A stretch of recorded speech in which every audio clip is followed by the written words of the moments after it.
복음은 말이에요. 그리스도인들에게 가장 사랑받는 성경 중 하나로 지금까지 자리매김해 왔다. 그래서 요한복음을 하나님의 러브레터다. 그렇게 했는데 별명이 그렇다. 별명이.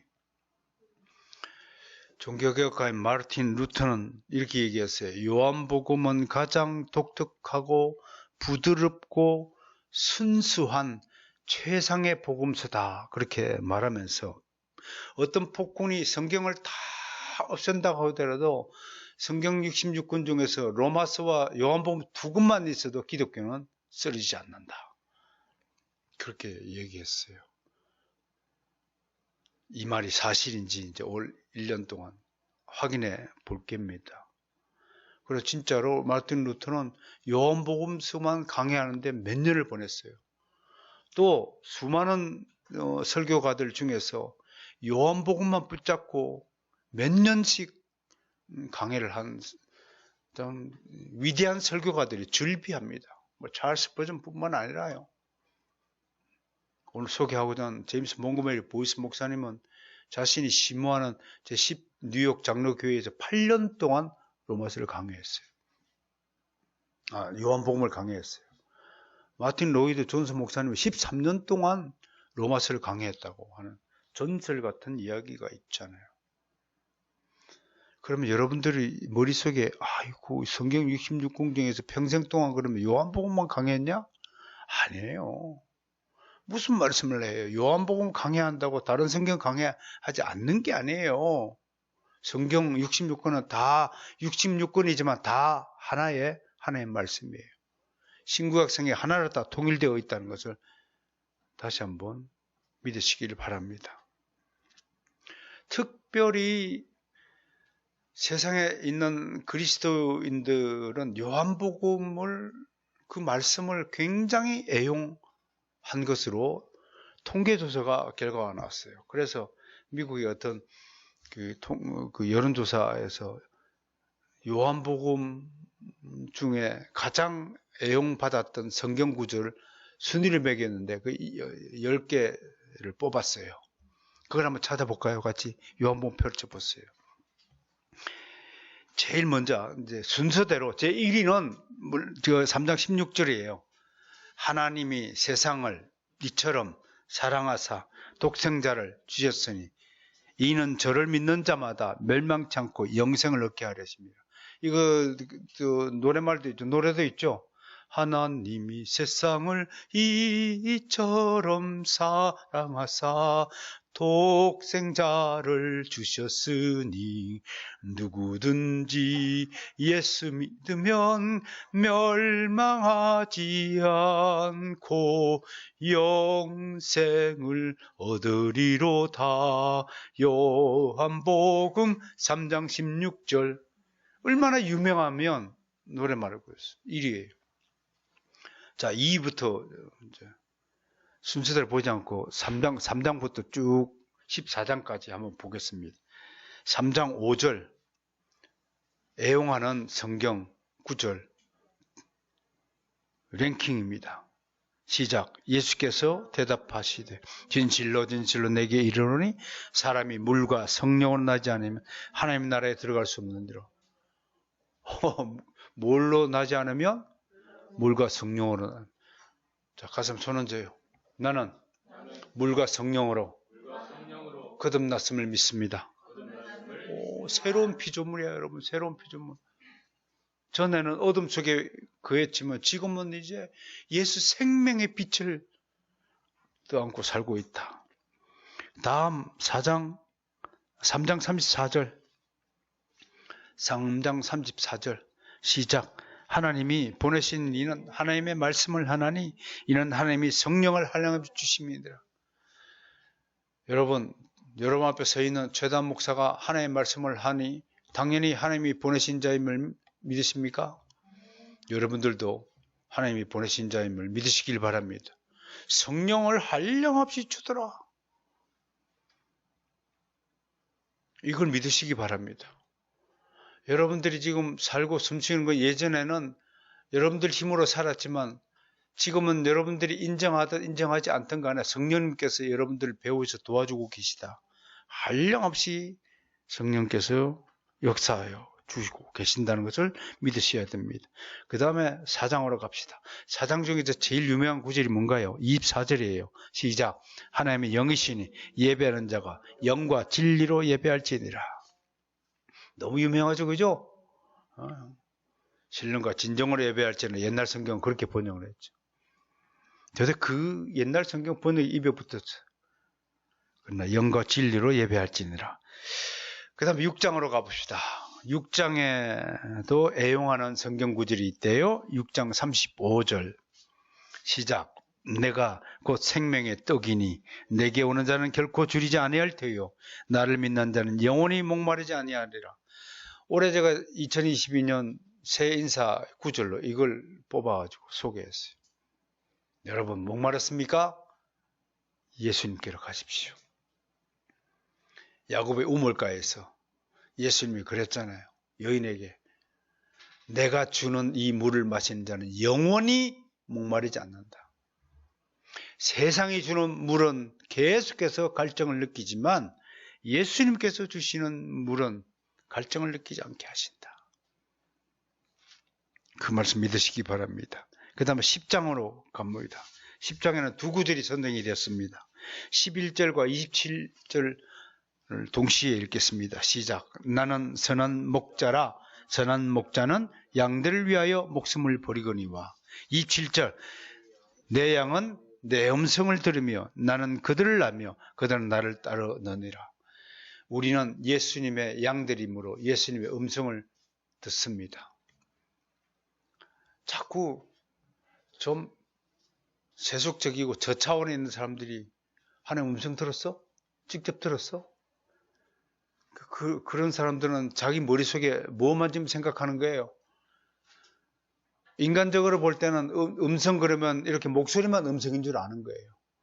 하나님은 인간의 목소리뿐만 아니라 별빛을 통해서도 말씀하시고 자연을 통해서도 말씀하시고 마음의 감동을 통해서도 말씀하시고 하나님은 모든 수단과 방법을 통해서 다 말씀할 수 있다는 법을 놓치지 않고 꼭 인간의 목소리처럼 귓구멍으로 들어야 하나님의 음성을 듣는 것처럼 생각하는 하찮은 무리가 있음을 경계해야 합니다. 그래서 심지어는 이렇게 묻어요. 하나님의 음성을 듣는다고 했더니 한국말로 들었어요? 영어말로 들었어요? 자꾸 그렇게 인간적 차원에서만 논하는 거예요. 따라서 하나님은 전지전능하신 분이십니다. 하나님은 모든 방편을 통해서 말씀하십니다. 그래서 하나님의 음성은 인간의 귀로 듣는 게 아니에요. 믿음으로 듣는 거라는 사실을 믿으시길 바랍니다. 그 다음 11장으로 가봅니다. 11장 25절. 너무 유명한 말이죠. 시작. 예수께서 이르시되 나는 부활이여 생명이니 나를 믿는 자는 죽어도 살겠고. 그러니 죽어도 산다는 것은 안 죽는다는 얘기죠. 죽지 않는다라는 얘기 믿으시기 바랍니다. 13장으로 갈까요? 이것도 너무 유명한 구절이죠. 여러분들 읽고 나면 금방 알 겁니다. 34절 시작. 새 계명을 너에게 주노니 서로 사랑하라. 내가 너희를 사랑한 것 같이 너희도 서로 사랑하라. 너무 유명한 구절이죠. 서로 사랑하라. 혹시 지금 이 순간에 누군가를 미워하는 마음이 있으면 싹 지우세요. 성령의 지우개를 확 지워버리세요. 용서는 잊어버리는 것이다. 그런 말도 있더라고요. 그 다음에 마지막으로 제일 유명한 구절 14장 6절이에요. 시작. 예수께서 이르시되 내가 길이요 진리요 생명이 나를 만지 않고는 아버지께로 올 자가 없느니라. 천국에는 반드시 누구를 거쳐가야 됩니까? 예수 그리스도를 거치지 않으면 천국에 갈 수 없습니다. 그 진관사라는 곳으로 들어가 봤어요. 어마어마하게 사찰 경내가 넓고도 큽디다. 근데 첫 번째 의문은 좀 미안한 얘기지만, 불교계에 미안한 얘기지만, 불교계는 값을 치르고 자기 땅을 매입한 사례가 한 번도 없잖아요. 왜 지들 땅이 됐어요? 옛날부터 먼저 차지했다고 지들 땅이 된 거예요. 그래서 도둑질을 해도 큰 도둑질을 하면 이렇게 호화호식 할 수 있구나라는 생각을 했어요. 큰 도둑이에요. 값을 치르지 않았으니까. 그래서 지금이라도 회개하고 부동산 값을 정부에다가 납부하면 참 좋겠다. 어떻든 경례를 갔더니 참 자연 경관 눈으로 보기에는 너무 많아요. 그런데 어느 구역을 갔더니 이곳은 스님들이 수도하는 곳이므로 접근을 금합니다 라고 표말에 써 있어요. 여러분, 도 닦는다고 천국 갑니까? 도를 닦으면 어느 정도 닦아야 합니까? 여러분들 스님들 만나면 꼭 물어보세요. 도를 열심히 닦습니까? 예, 닦습니다. 어디까지 닦아야 됩니까? 물어보세요. 도를 어디까지 닦아야 돼요? 당신 세수합니까? 아침마다? 왜 세수하죠? 왜 세수해요? 더러우니까. 또 정신 차리려고 아침에. 근데 어디까지 닦으면 정신이 차려져요? 여러분 기준이 있어요? 내 질문에 답변할 수 있는 스님이 있을까요? 그랬더니 자기들끼리 규칙을 정했어요. 겨울에는 요 정도로 참선하고 여름에는 요 정도로 하고 자기들끼리 정한 거예요. 근데 자기들끼리 정했다고 그 규정이 맞는 얘기입니까? 도 닦으면 A라는 사람은 확 부처가 되고 B라는 사람은 부처가 안 되죠. 또 해탈을 하면 부처가 된다고 그래요. 그래서 입구에 당신이 부처님이십니다 그래요. 이야, 그럼 나도 부처님이잖아 지금. 부처는 도를 완전히 닦아서 깨달음을 통하여 해탈한 사람을 부처라고 그래요.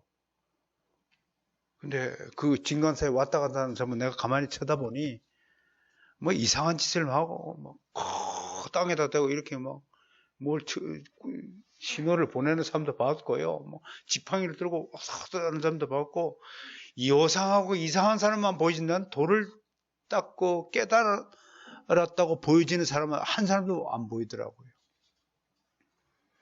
여러분 도 닦는다고 천국 가는 게 아닙니다. 예수님으로 말미암지 않고는 하나님 아버지께 천국에 갈 수 없음을 요한복음이 명백하게 선언하고 있는 것입니다. 할렐루야. 이런 요한복음을 이제 맛보러 여행을 갈 것입니다. 그러므로 저에게 요한복음서를 소개하는 것은 큰 기쁨이자 설레임입니다. 그만큼 요한복음서는 그리스도인에게 있어서 가장 신비로운 책임과 동시에 가슴 뭉클한 영적인 감동을 주기에 합당하고 거룩한 책으로 손색이 없습니다. 지금까지 수많은 사람들이 요한복음을 이야기했고 지금도 이야기되고 있으며 앞으로도 이야기될 것입니다. 특별히 요한복음을 깊이 있게 강론한 분들이 많습니다. 저는 올 한 해 요한복음을 강의하면서 이런 분들의 도움을 받을까 합니다. 특히 그 중에서 신약 성경의 주석가로 위명을 떨쳤던 윌리엄 핸드릭슨을 자랑스럽게 소개합니다. 이게 이번에 요한복음 강에서 상중하 3권으로 되어 있는 윌리엄 핸드릭슨 신학자의 소개서입니다. 저는 이미 사마리아 여행 책에다가 핸드릭슨의 주석의 내용을 자주 소개한 바가 있습니다. 1959년 1월 출간된 이 주석책의 서문을 썼던 마틴 로이드 존스 목사님은 핸드릭슨의 주석서를 향해서 이렇게 평가했습니다. 본인이 읽은 요한복음 주석 중에 가장 탁월하고 만족한 주석이다. 그래서 이 책의 내용도 여러분에게 소개할 것입니다. 다음으로 요한복음 강연으로서 유명한 책이 바로 아더 핑크라는 목사님의 서론입니다. 1200페이지짜리 아드핑크 요한복음 강해서가 있습니다. 저는 이 책도 함께 읽고 있고 이 책을 정리하고 있습니다. 이 책을 소개할 것입니다. 이 외에도 아주 전설 같은 레전드, 요한복음 주석서의 레전드 같은 책들이 많이 있습니다. 매튜 헨리, 뉴욕 10장로교회를 창립한 도널드 반 하우스 목사님, 그 다음에 영국의 복음주의자인 존 스타우트, 프란시스 셰프, 또 설교의 황태자라고 불리는 찰스 벌전, 이런 분들 기라성 같은 주석가들, 설교가들을 참조할 것입니다. 그러나 무엇보다도 제 요한복음의 강론을 도와줄 최고의 멘토를 이 시간에 소개하겠습니다. 그분이 바로 도널드 반 하우스 목사님의 후임 목사이면서 뉴욕 제10장로교회를 일거에 전 세계적인 교회로 발돋움시켰던 장본인, 세계 최고의 개혁주의 강해 설교자로 이름을 날리고 2002년에 하나님께로 먼저 돌아가신 바로 이분, 바로 제임스 몽고메리 보이스 목사님의 요한복음 강의인데 총 5권입니다. 1, 2, 3, 4, 5권 5권입니다. 이분의 강해설을 여러분에게 소개할까 합니다. 우리말 번역서는 조금 전에 소개한 총 5권인데요. 1권에서는 처음 4장을 다룹니다. 처음 4장에서 저자와 저작 시기, 예수 그리스도의 독특성을 다루고요. 제2권에서는 5장에서 8장까지 5, 6, 7, 8도 4장을 다루는데요. 이때는 예수님에 대한 바리새파 종교 지도자들의 지독한 대적 스토리들을 담고 있고요. 제3권에는 9장에서 12장까지 9, 10, 11, 12 또 4장을 다루면서 이 부분에서는 주로 예수님이 제자들을 집중적으로 가르치는 내용들이 담겨 있고요. 4권은 13장에서 17장까지인데요. 이건 예수님의 마지막 강론이 담겨 있고요. 마지막 5권은 18장부터 21장까지인데 마지막 십자가 죽으심과 부활 스토리가 이 책에 담겨 있습니다. 충실하게 저도 공부하고 여러분들에게 소개하도록 그렇게 하겠습니다. 어쨌든 요한복음은요, 수세기 동안 하나님 사람들의 마음을 은혜와 평강으로 복되게 하였습니다. 그 많은 이유가 있어요. 다시 말해서 요한복음만이 가지고 있는 독특성 때문에 지금까지 수많은 사람들로부터 요한복음이 사랑받아 왔다는 것입니다. 첫 번째, 독특성이 뭐냐? 공감복음서와 앞에 공감복음서가 뭐죠? 마태, 마가, 누가 세 복음서를 그냥 비슷비슷하다 그래서 함께 묶을 수 있다, 함께 볼 수 있다. 그래서 공관, 함께 본다, seeing together 영어로 굳이 하면 그런 뜻으로 공감복음서인데 이 세 권의 복음서와는 판이하게 다른 복음서다. 그것 때문에 사랑을 받는다고 하는 겁니다. 많은 것들을 공감복음서가 이야기하는 많은 것들을 생략하고 있는 것이 특징입니다. 왜? 이미 알고 있으니까 사도 요한은 제일 나중에 지었거든요.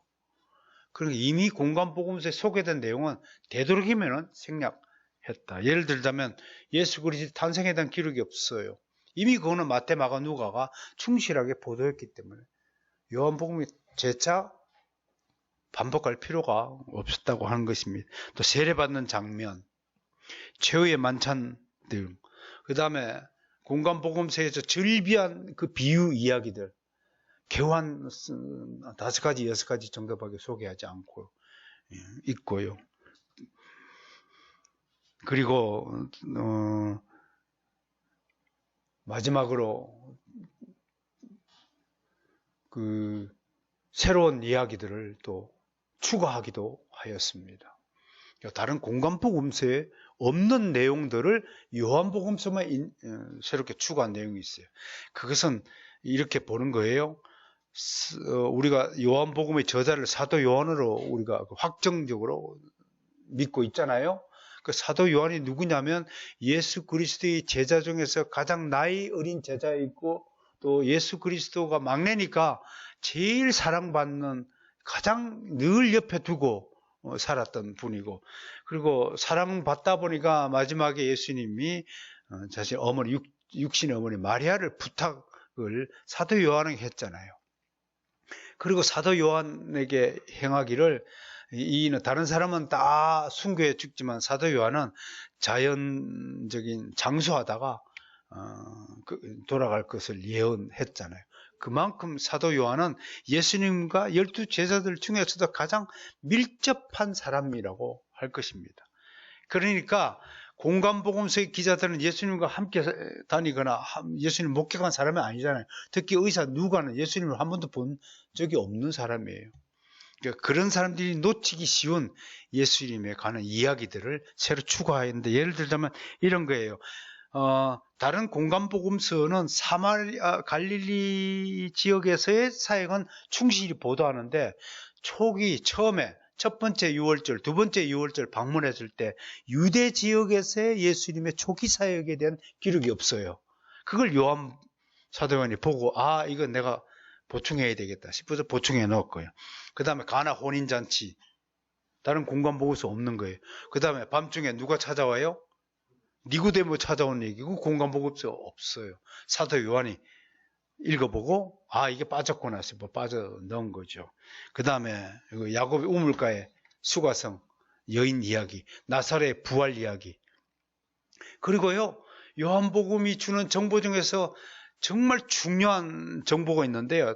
공관복음서를 읽으면요, 이게 시간적으로 기록이 안 돼가지고 예수님이요 공생애가 한 1년밖에 안 되는 걸로 착각할 수 있어요. 근데 요한복음은 정확하게 예수님이 만 30세 무렵에 공생애를 시작해서 예수님이 공생애겠다는 6월절이 4번 지나가요.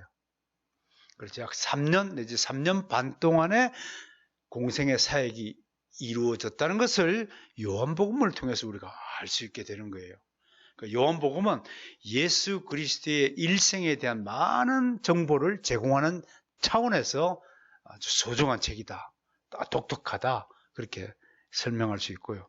두 번째로 요한복음이 왜 독특하냐 그러면, 다른 공관복음서는 딱 인간적인 관계를 나눕니다. 예수님과 우리의 관계를 나눠요. 근데 요한복음만이 영적인 관계, 즉 하나님과 하나님의 아들인 예수 그리스도의 신성에 대해서 이야기합니다.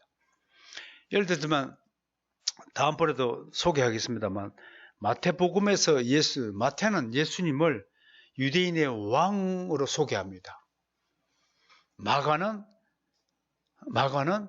죄인들을 섬기는 종으로 소개합니다. 누가는 아주 뛰어난 인간으로, 완전한 사람으로 소개합니다. 그런데 사도 요한은 예수 그리스도가 누구냐면 하나님의 아들이신 그리스도라고 소개합니다. 그 아들이 참 하나님이면서 참 사람임을 증거하고자 하는 겁니다. 그런 측면에서 굉장히 독특합니다. 특별히 요한복음에서 사도 요한은 예수님이 직접적으로 언급하신 말씀을, 다른 공관복음에 없는 말씀을 소개합니다. 예를 들자면 유대인들이 경악하게 하신 말씀들을 소개합니다. 나와 아버지는 동등하다. 아브라함이 나기 전부터 내가 있었다. 아버지와 나는 하나다. 그래가지고 유대인들이 돌을 들어 치게 만드는, 유대인들 입장에서는 완전히 신성모독적인 발언들마저도 가감하지 않고 요한복음이 소개하고 있다는 거예요. 그것이 요한복음의 굉장히 독특성입니다. 세 번째 독특성은요, 요한복음만이 가지고 있는 독특성은, 다른 복음서에서는 그리스도가요 자신을 겸손하게 자꾸 내려가요. 이건 내 일이 아니고 아버지가 나를 통해서 나타나는 것이고 아버지께서 하신 일이라고 겸손해요. 근데 요한복음에서만큼은 주님은 적극적으로 자신의 영광을 드러냅니다. 예를 들어서 가나 혼인잔치 경우도 사실은 내 때가 아니니까 그런 기적을 보이면 안 되잖아요. 그런데 기적을 보이세요. 그런 측면에서 아주 적극적인 것이고요. 아브라함이 나기 전부터 내가 있었느니라. 아버지께서 아들을 사랑하사 만물을 다 그의 손에 쥐셨으니, 이런 말씀들. 그리고 결정타는 뭐예요? 이 성전을 헐라, 내가 사흘 만에 다시 일으키리라.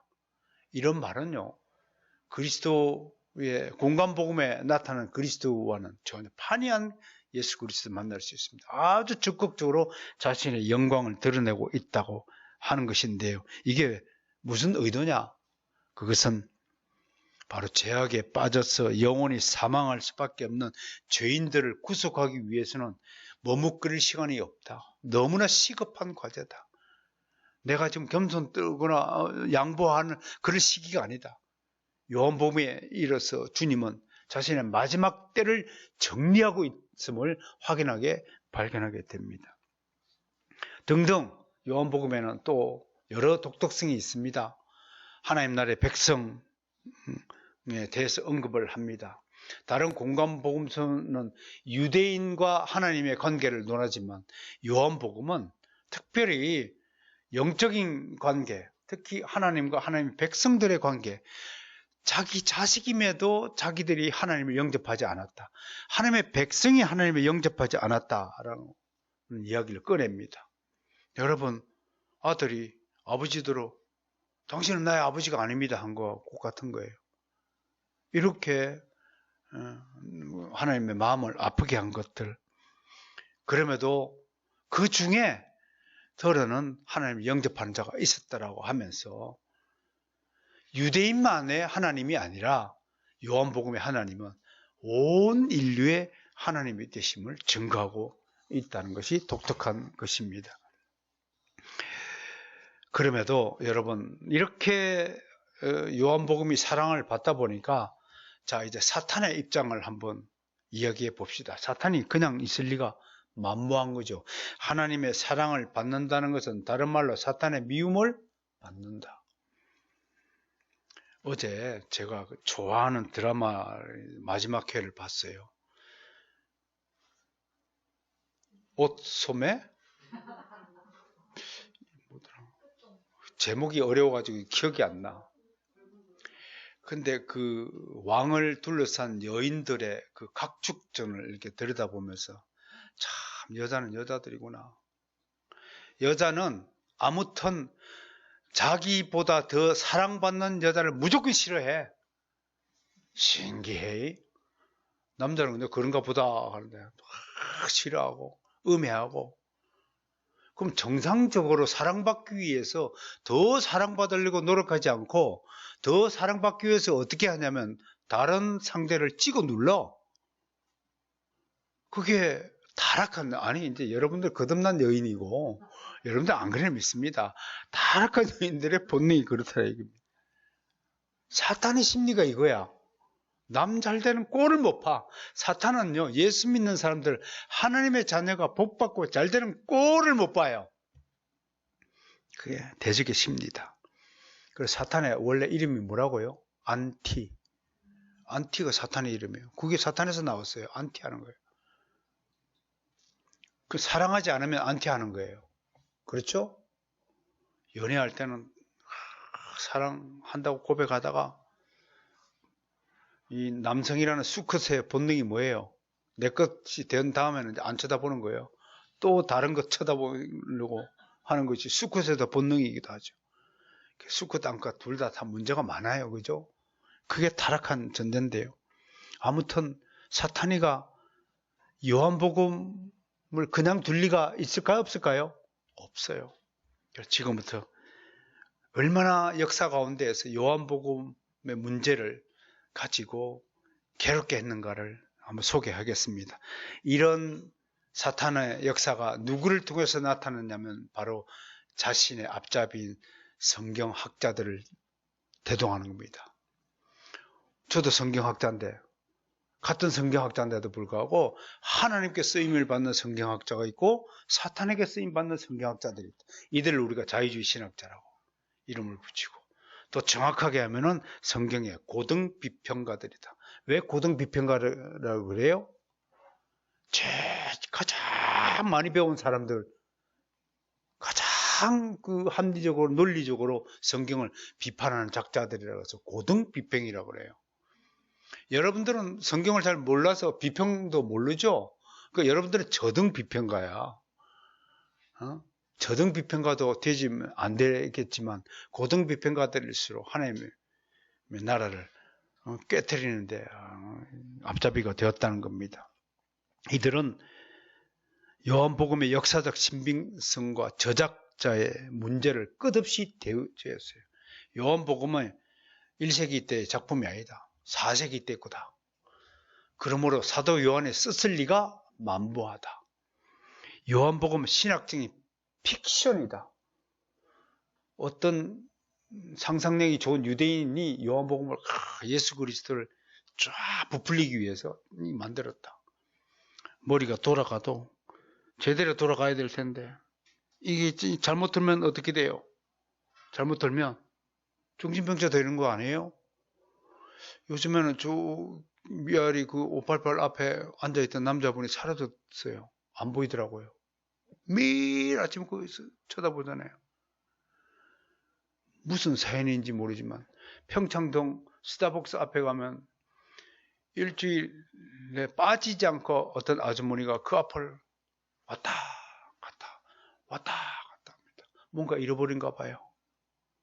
돌아올 자녀가 돌아오지 않는다든지 충격 때문에 정신을 잃는 거예요. 저는 성경의 고등 비평가들이요, 분명히 영적으로 충격을 받아서 영적인 기능을 상실한 영적인 질병자다, 그렇게 봅니다.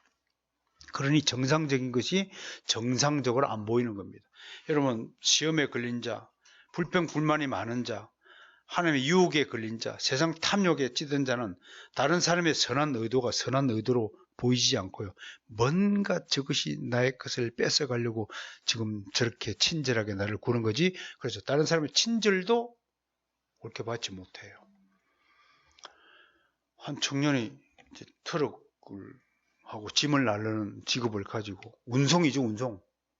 탁송. 길을 가는데 한 노인이 이제 길가에 있길래 차를 세워서, 어르신 어쩌다가 서 있습니까? 그러겠어요. 내가 차 앞에를 놓쳤네. 타세요. 어디까지 가십니까? 내가 라스베가스까지 가는데요. 아, 그래요? 제가 태워드리겠습니다. 좀 돌아가긴 하지만. 딱 태워다 주고, 근데 그 저녁 식사 값이라도 있습니까? 주머니 들어서 제가 25센트 밖에 없는데 이거라도 가지고 식사라도 좀 하세요. 그 노인이, 고맙네. 자네같이 친절한 청년을 내가 못 봤네.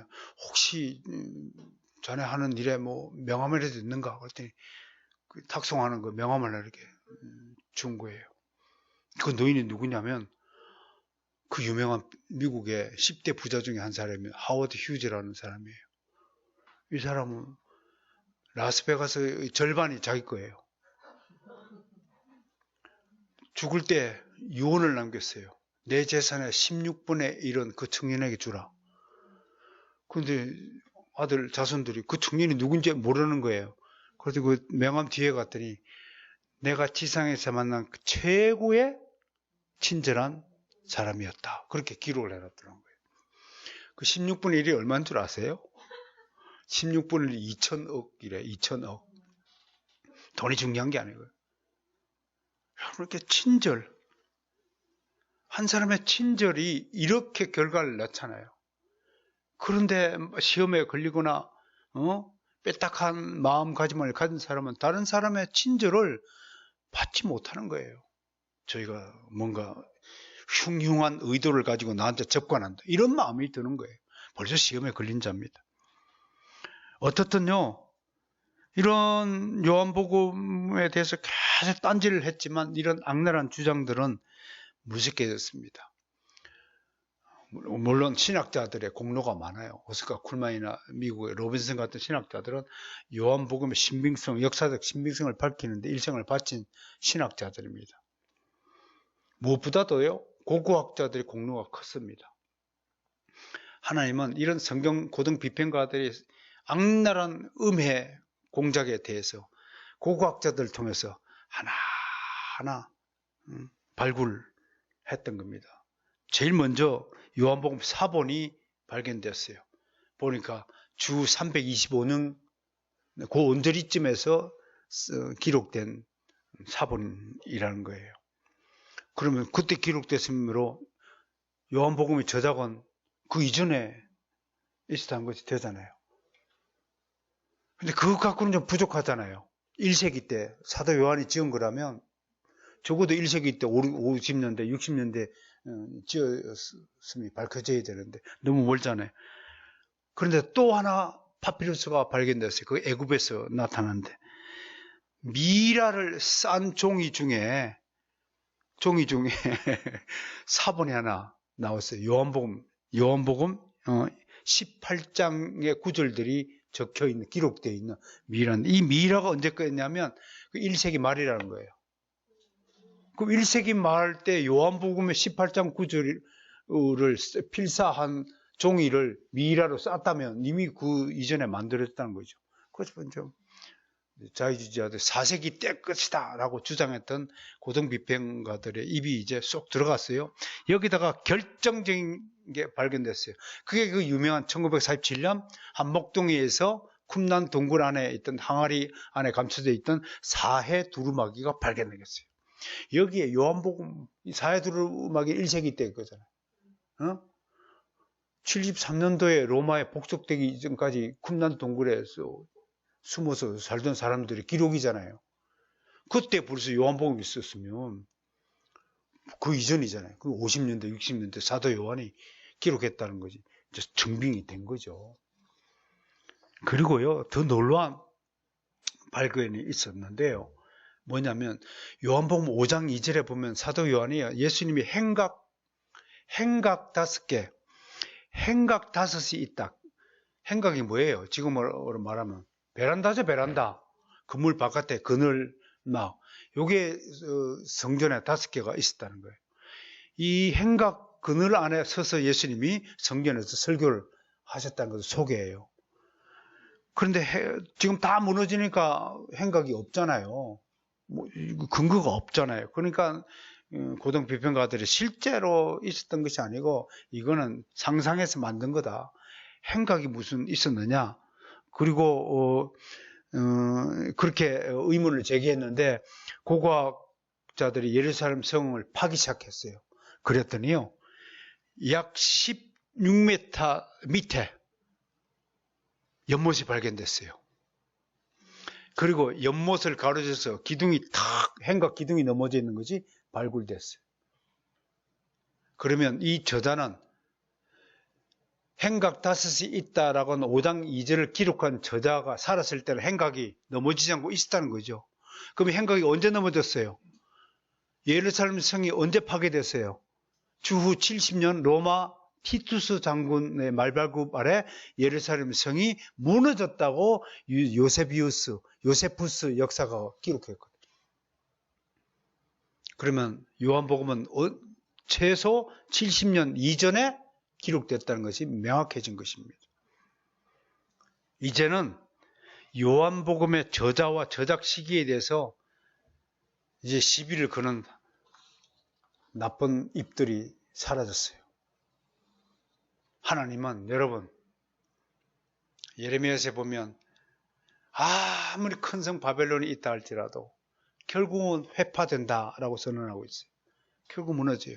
아무리 성경의 역사성을 예수님은 가공의 인물이고 실제로 존재한 인물이 아니라고 아무리 자유주의자들이 시비를 건다 할지라도 하나님은 하나하나씩 증거를 대서 소개하고 있고, 우리 변정학을